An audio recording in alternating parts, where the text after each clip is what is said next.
안녕하세요. 저는 치앙마이 목장의 부목자 장문정입니다. 먼저 청년 연합 수련회 가운데 받은 은혜와 결단을 나누게 하신 하나님 아버지께 감사드립니다. 저의 간증을 통해 하나님께서 함께 하시는 삶이 얼마나 기쁘고 복된 삶인지를 느끼실 수 있기를 바랍니다. 이번 수련회는 담임 목사님께서 다녀왔으면 좋겠다고 권고해 주셔서 그 말씀에 순종하는 마음으로 신청하게 되었습니다. 저의 자원하는 마음보다는 그저 순종이라고 생각했기에 수련에 대한 큰 뜻은 없었던 것 같습니다. 애초에 제가 신청을 했을 때에도 본 인원은 마감이 되고 대기자를 받고 있던 상황이라 제가 수련회에 갈 수 있을 거라고 기대도 하지 않았습니다. 그러나 주영자매와 저만 수련회 등록에 성공하면서 저희 둘만 등록시키신 하나님의 뜻이 있을 것 같다는 마음이 들어 그때부터는 반드시 저희가 수련회에 참석할 수 있게 해달라는 기도를 하게 되었습니다. 그랬더니 하나님께서는 1월 첫 주 목장 모임 중에 저희가 수련회에 참석할 수 있게 되었다는 소식을 전해주셨습니다. 이제와 더욱 감사로 고백할 수 있는 것은 수련회 총책임 목사님께서는 경쟁률이 정말 치열했고 700명이 다 찬 이후에도 많은 분들께 연락을 받으셨다고 합니다. 그렇게 그런 귀한 자리에 저희를 보내주신 하나님께 정말 감사드립니다. 하지만 저희가 수련회에 참석할 수 있게 된 것으로 걱정과 고민이 끝난 것은 아니었습니다.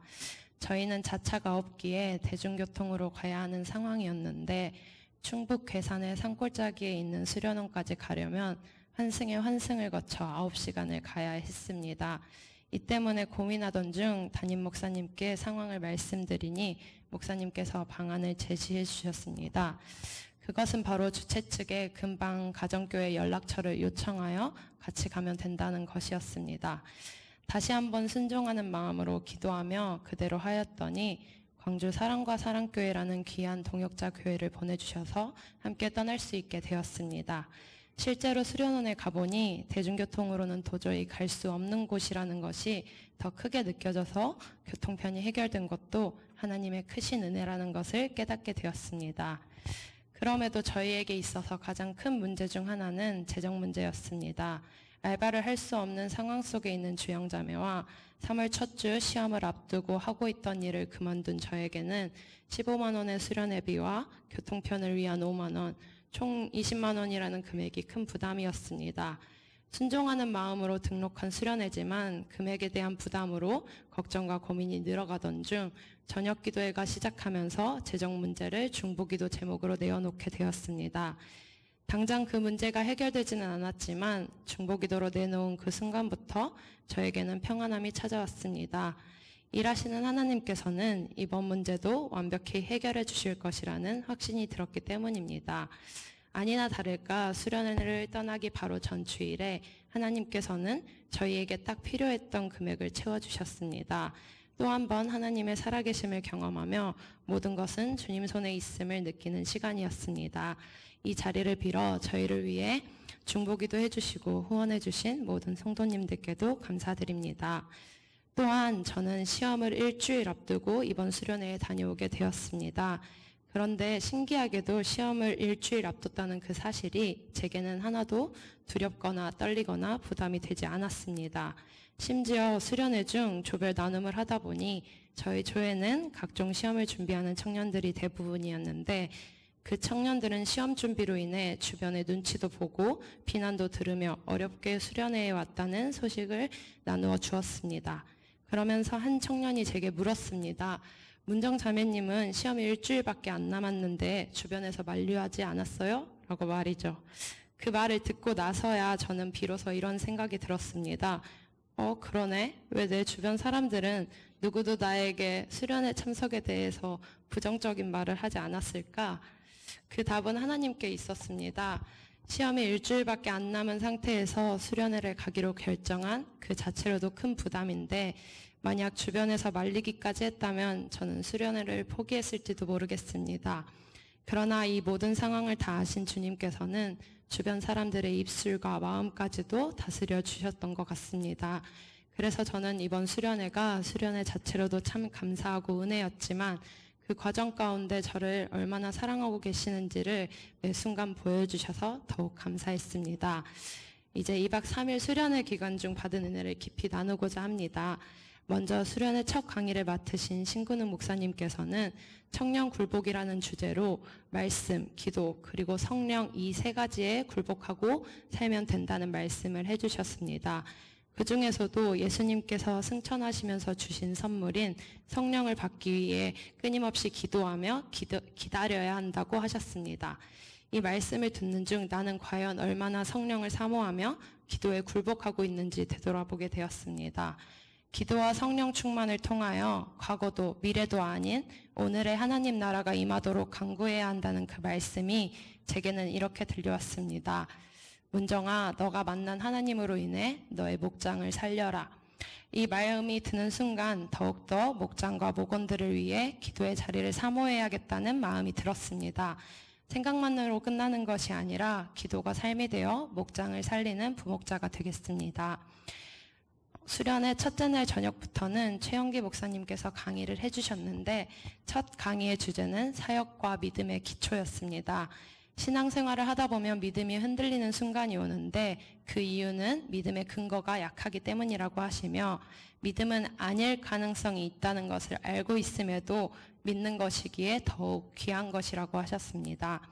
이 말씀을 듣는 순간 약하다고만 생각했던 하나님을 향한 저의 믿음이 결코 작지 않고 결코 약한 것이 아니라는 마음을 주셔서 참 감사했습니다. 이후에도 분명 저는 믿음이 흔들리는 때가 오겠지만 이제는 흔들리는 순간이 와도 더 깊이 하나님을 의지하며 이겨낼 수 있을 것 같습니다. 최영기 목사님의 두 번째 강의 주제는 거룩한 삶과 중독이었습니다. 특히 각종 중독에 쉽게 빠질 수밖에 없고 그 유혹을 쉽게 이겨내기 힘겨워하는 청년 세대에게 너무나 필요한 말씀이었습니다. 저희는 악습과 싸울 때 하나님께서는 방관하시거나 비판하지 않으실까 생각합니다.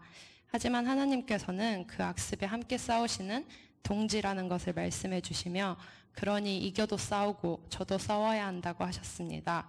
악습을 끊게 되는 경우는 두 가지라고 합니다. 첫째는 욕구를 즉시 사라지게 함으로써 악습을 끊게 하시는 것이고 둘째는 욕구가 여전히 있으나 순간순간 그 욕구를 이길 힘을 주시는 것입니다. 저는 후자에 대한 이야기를 듣고 위로를 받았습니다.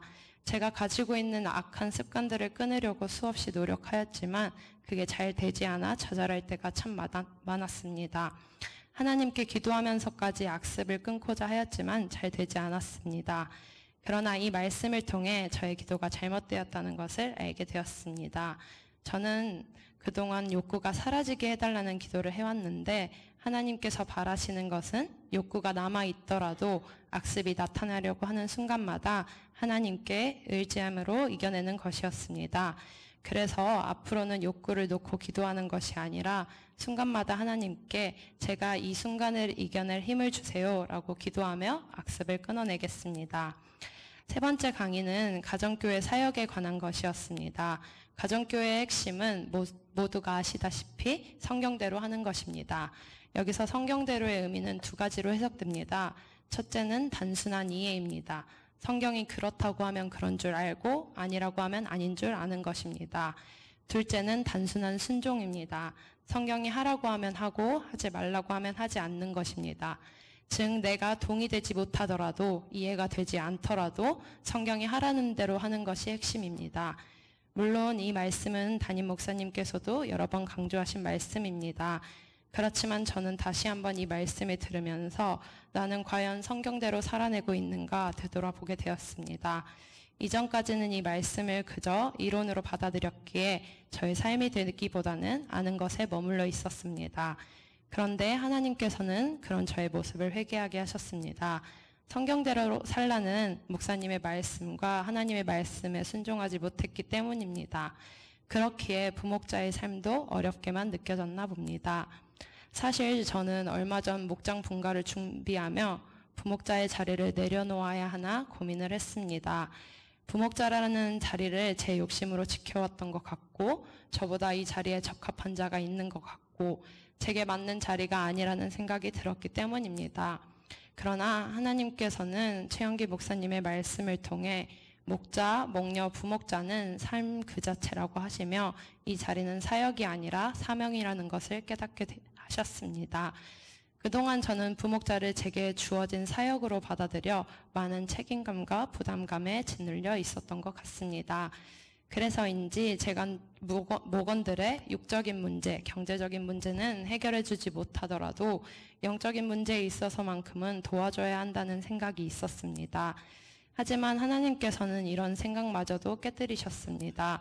진정한 목장 사역은 목자, 목녀, 부목자 자신이 목원들에게 아무것도 해줄 수 없다는 것을 깨닫는 것에서부터 시작된다는 말씀을 주시며 오직 기도에만 집중하는 것이 저의 역할이라는 것을 알게 해주셨습니다. 그 순간 저는 큰 충격을 받았습니다. 1년이 넘는 시간 동안 저는 저의 열심과 저의 힘을 다해 목장을 섬겨왔다는 것을 깨닫게 하셨고 저의 뜻대로 목장에 임하고 있었다는 것을 깨닫게 하셨습니다. 이걸 알게 되니 눈물로 회개할 수밖에 없었습니다. 그러면서 목자님과 목원들에게 참 미안했고 그럼에도 지금까지 잘 따라와준 목원들에게 감사했습니다. 그렇기에 저는 앞으로 목자님과 목원들을 위해 끊임없는 기도로 섬기며 하나님께서 신실하게 세워주신 이 자리를 끝까지 지켜내겠습니다. 하늘에 예비해 두신 상급에 대한 소망을 가지며 먼저 하나님의 나라와 그의 의를 구하는 부목자가 되겠습니다. 네 번째 강의 주제는 영적 전쟁이었습니다. 보통 많은 영적 전쟁은 사람과의 관계로부터 오기 때문에 많은 이들이 그것을 영적 전쟁으로 인식하지 못한다고 합니다. 그러나 저희는 세상으로부터 구별되어 깨어진 세상을 회복시키기 위해 선택받은 하나님의 특공대라는 정체성을 잊지 말아야 합니다. 저 또한 매일 매순간이 영적 전쟁 중이라는 것을 알지 못했습니다. 그러나 최영기 목사님의 강의를 통해 우리는 세상 끝날까지 영적 전쟁 중이며 예수님께서 재림하실 때 비로소 최후 승리를 하게 된다는 것을 알게 되었습니다. 그렇기에 저희 모두는 매일의 삶 가운데 기도와 간구로 싸워야 합니다. 영적 전쟁의 본질은 이겨놓은 전쟁이라는 것입니다. 그러니 이미 이겨놓은 싸움에서 악한 영에게 지거나 항복하지 않아야 합니다. 연합이 아닌 분열로 가는 세상 가운데 자꾸 목장이나 교회를 떠나고 싶다는 생각이 들 때가 있으신가요? 그때가 바로 위기의 때라고 합니다. 위기의 때가 오신다면 고린도후서 4장 8절에서 9절 말씀을 묵상해 보시기 바랍니다. 우리는 사방으로 죄어들어도 움츠러들지 않으며 답답한 일을 당해도 낙심하지 않으며 박해를 당해도 버림받지 않으며 거꾸로 뜨림을 당해도 망하지 않습니다. 이 말씀을 붙잡고 더욱 주님을 사모하고 기도의 자리를 사모하실 수 있기를 바랍니다. 저 역시 로마서 12장 21절의 말씀처럼 선으로 악을 이기기 위해 주님의 말씀과 기도로 무장한 자가 되겠습니다. 간증문을 쓰며 받은 은혜를 돌아보니 하나님께서는 저를 정말 사랑하신다는 것을 다시금 느끼게 되었습니다. 저는 때때로 하나님께 정말로 살아계시냐고 물을 때가 있었습니다. 그때마다 주님께서는 늘 외면하지 않으시고 내가 너의 곁에 있단다 라고 답해 주셨는데 이번에도 제게 꼭 붙어서 함께하고 계심을 알려주심에 감사합니다. 그러나 우리 주님은 저뿐만 아니라 이 자리에 계신 한수만 가족 여러분 모두를 이와 같은 마음으로 사랑하고 계실 것입니다. 그러니 함께 계셔서 사랑으로 인도하시는 그 주님을 매일의 삶 가운데서 만나는 한소망 가족들이 되시길 소망하며 모두 하늘의 복 많이 받으시길 바랍니다.